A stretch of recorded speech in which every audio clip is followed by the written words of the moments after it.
தென்காசி மாவட்டம் விக்ராம்பூர் கிராமம். என் பேர் கதிரேசன். இந்த மாதிரி மிளகா போட்டிருக்கோம். கொஞ்சம் ஒரு ரொம்ப ஒரு 5 வருஷம் 10 வருஷமாக மிளகா போட்டுக்கிட்டு இருக்கேன்.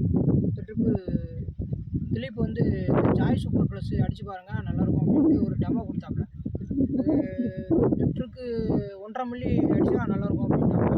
அதெல்லாம் சரி டெமோ தானே அப்படிங்கிறது ஒரு 3 பகுதியாக கிடந்தது. 3 பகுதியில் 2 பகுதி அடிப்போம் அப்படின்ட்டு, ஒரு பகுதி வேறு மருந்து அடிப்போம் அப்படின்னு 2 பகுதி அடிப்போம். இன்னும் 2 பகுதி ஜாய் சூப்பர் ப்ளஸ்ஸை சேர்த்து லிட்டருக்கு 1.5 மில்லி கணக்கு பண்ணி ஒரு டேங்க் 50 மில்லி கொடுத்தாப்புல. 25 மில்லி 2 இதுக்கு இதை அடித்தேன்.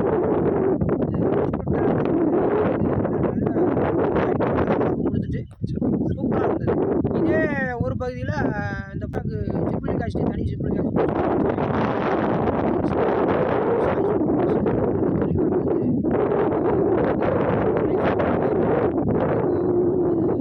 இது அடித்தா உடனே இதுக்கும் அதுக்கும் ரொம்ப வித்தியாசம். அதுலேருந்து இது டபுள் மடங்கு வளர்த்தி நல்லா இருந்தது. இதுலேயும்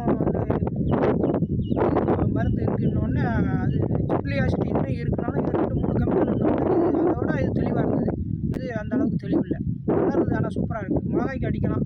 ஒரு 15ஆம் பக்கம் பயிரில் கொடுத்தேன். இப்போ ஒரு 40 நாள் ஆகுது. ஆனால் மிளகா நல்ல தெளிவாக இருக்குது. சின்ன மிளகா இருந்தது நல்லா வளர்ந்துட்டு சூப்பராக இருக்குது. ஆனால் எல்லோரும் இந்த ஜிப்ளிக் ஆசிட் பயன்படுத்தினா சூப்பராக இருக்கும். எல்லா பயிருக்குமே பயன்படுத்தலாம். இது மிளகாய்க்கு நல்லா இருக்குது. அடித்து பார்த்துருக்கோம். இதுலேவா? சரி. ஆனால் முன்னே இருந்து ஒரு வளர்ச்சிக்கும் பரவாயில்ல. பார்க்கும்போது சின்ன மூடாக இருந்துச்சு. இல்லை நம்ம முதல்ல அதான்